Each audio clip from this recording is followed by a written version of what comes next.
आज हम देख रहे हैं सीसी में देखेंगे कंटिन्यूअस एंड कम्प्रिहेंसिव इवैल्यूएशन। इसे कैसे एक स्कूल में मतलब होता है और इसे कैसे बच्चों के ऊपर काम किया जाता है। सीसी से एक RTE 2009 का एक्ट के अंदर आता है, कंटिन्यूअस एंड कम्प्रिहेंसिव इवैल्यूएशन। हम आज बहुत सारे इंपॉर्टेंट पॉइंट्स आज इसका पढ़ रहे हैं और देख रहे हैं। ठीक है, देखते हैं सीसी में क्या आता है। कंटिन्यूअस एंड कम्प्रिहेंसिव इवैल्यूएशन पूरा बोलते हैं। कंटिन्यूअस एंड कम्प्रिहेंसिव इवैल्यूएशन मतलब एक बच्चे का हम एग्ज़ाम लेके इवैल्यूएशन करें या कोई सवाल पूछ कर करें या कोई क्विज़ पूछ कर करें या ओरल टेस्ट लेकर करें, लेकिन इवैल्यूएशन करना है कंटिन्यूअस पूरे साल में। मतलब जब एडमिशन हुआ, मान लीजिए 6th में उसमें एडमिशन हुआ और पूरा 14th क्लास मतलब 14th ईयर जो उसका 9-10 तक होता है, 10th ग्रेड तक, तो उस तक हम कंटिन्यूअस एंड कम्प्रिहेंसिव इवैल्यूएशन करते हैं। नॉर्मली जो कंटिन्यूअस कम्प्रिहेंसिव इवैल्यूएशन होता है 6 से 10 तक होता है और 10 से 12 तक ही होता है। ठीक है, आज हम देख रहे हैं continuous and comprehensive evaluation was process of assessment mandated by the right to education act.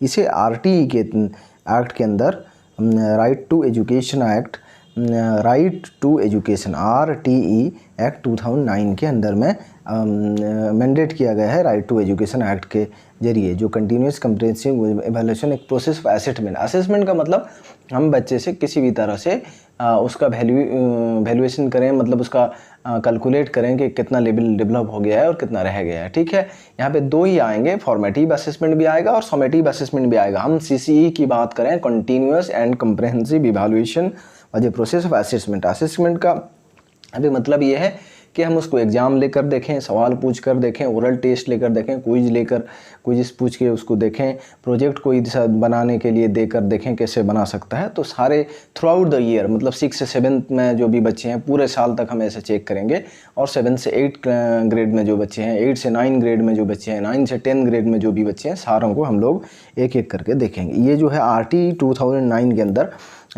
ये मैंडेट किया गया है और कंटिन्यूअस एंड कम्प्रिहेंसिव इवैल्यूएशन जितने भी स्कूल में RTE के तहत में ये काम हो रहा है, तो भी हर स्टेट गवर्नमेंट स्कूल और CBSE के अंदर ये कंटिन्यूअस एंड कम्प्रिहेंसिव इवैल्यूएशन का प्रोसेस होता है। ठीक है, हम देखते हैं।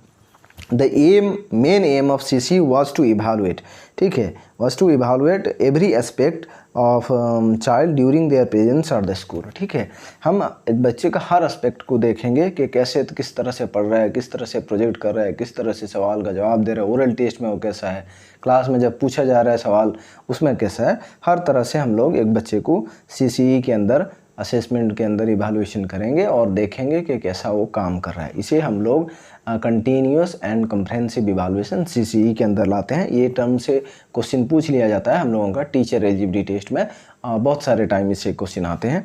तो हम आगे देखते हैं 2 different types of test for student. यहाँ पे 2 तरह का टेस्ट होता है जो CCE के अंदर होता है।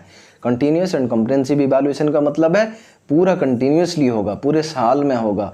कम्प्रिहेंसिव इवैल्यूएशन होगा, उसका समेटिव भी होगा और फॉर्मेटिव भी होगा। ठीक है, हम देख रहे हैं यहाँ पे formative and summative. Formative assessment भी होगा और समेटिव असेसमेंट होगा। 2 टाइप का टेस्ट में एक फॉर्मेटिव असेसमेंट आता है और एक समेटिव असेसमेंट आता है।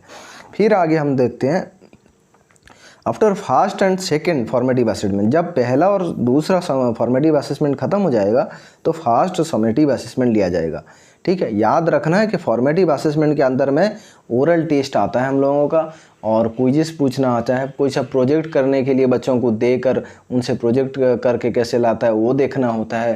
क्लास के अंदर जो सवाल पूछना होता है वो भी सारा फॉर्मेटिव असेसमेंट। समेटिव मतलब 100 मार्क का 3 आवर का क्वेश्चन जो दिया जाता है लिखने के लिए बच्चों को, उसे हम समेटिव असेसमेंट बोलते हैं। यहाँ पे बात ये बताया गया है कि जब फर्स्ट असेसमेंट हम लोगों का कंप्लीट हो गया और सेकंड असेसमेंट भी हम लोगों का कंप्लीट हो जाए, तब हम लोग फर्स्ट समेटिव असेसमेंट ले सकते हैं जो 100 मार्क क्वेश्चन होता है, जिसे हम नॉर्मली हाफ ईयरली का एग्जामिनेशन भी जो बोल सकते हैं। जो हाफ ईयरली एग्जामिनेशन जो होता है 6 मंथ में जो होता है, लगभग 6-7 मंथ में। ठीक है, इसे हम समेटिव असेसमेंट बोल सकते हैं 2 फॉर्मेटिव असेसमेंट के बाद। फिर आगे देखते हैं हम लोग again after third and fourth formative assessment, जब तीसरा और चौथा फॉर्मेटिव असेसमेंट कंप्लीट हो जाए तो फिर हम सेकंड समेटिव असेसमेंट लेंगे। याद रखना है कि फर्स्ट और सेकंड फर्स्ट और सेकंड फॉर्मेटिव असेसमेंट के बाद फर्स्ट समेटिव असेसमेंट होगा, और second and third formative assessment के बाद सेकंड समेटिव असेसमेंट हम लोग लेते हैं।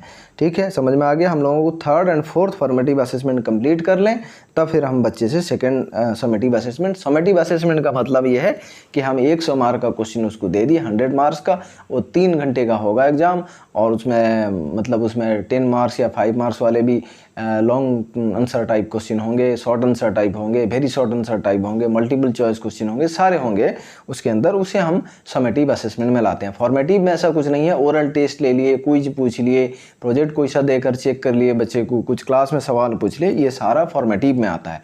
हमने बताया कि फर्स्ट सेकेंड फॉर्मेटिव असेसमेंट जब कंप्लीट हो जाए तो हम फर्स्ट समेटिव असेसमेंट लेंगे, या 100 मार्क्स का क्वेश्चन पूछेंगे।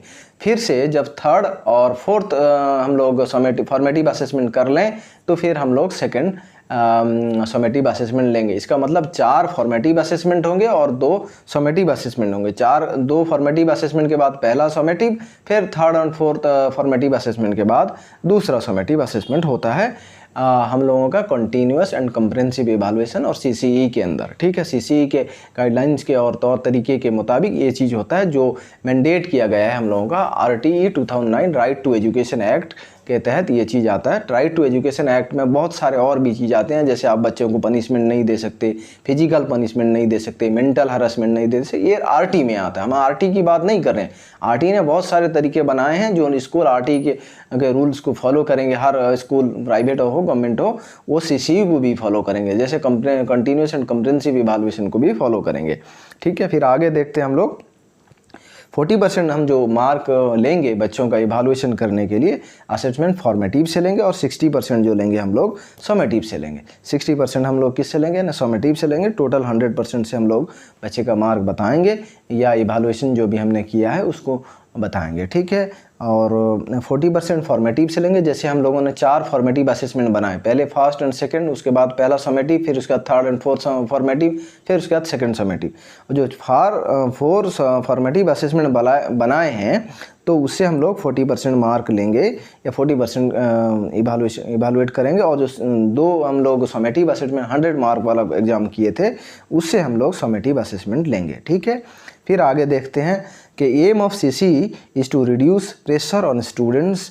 एम होता है क्या CCU का, मतलब ये जो कंटिन्यूअस एंड कंप्रेहेंसिव इवैल्यूएशन है उसका सबसे मेन एम ये है को रिड्यूस प्रेशर ऑन स्टूडेंट के ऊपर जितना भी प्रेशर है, दबाव है, पढ़ाई का हो या कुछ दूसरा भी हो, उसको कम करना होता है। Who are unable to effectively participate in the education system. जो बच्चे इफेक्टिवली पार्टिसिपेट नहीं कर पाते हैं एजुकेशन सिस्टम में, इफेक्टिवली पार्टिसिपेट मतलब उनका कोई प्रॉब्लम हो गया है या पढ़ाई नहीं समझ पाते हैं या उनसे कुछ भी है, तो हम फॉर्मेटिव असेसमेंट में बच्चे को जज कर सकते हैं। अच्छा, ये बच्चे का यहाँ पे गलती रहता है, ओरल टेस्ट में नहीं कह पाता है, प्रोजेक्ट नहीं कर पाता है, तो सारे चीज़ हम यहाँ से जज कर सकते हैं और उस पर अच्छा काम किया जा सकता है।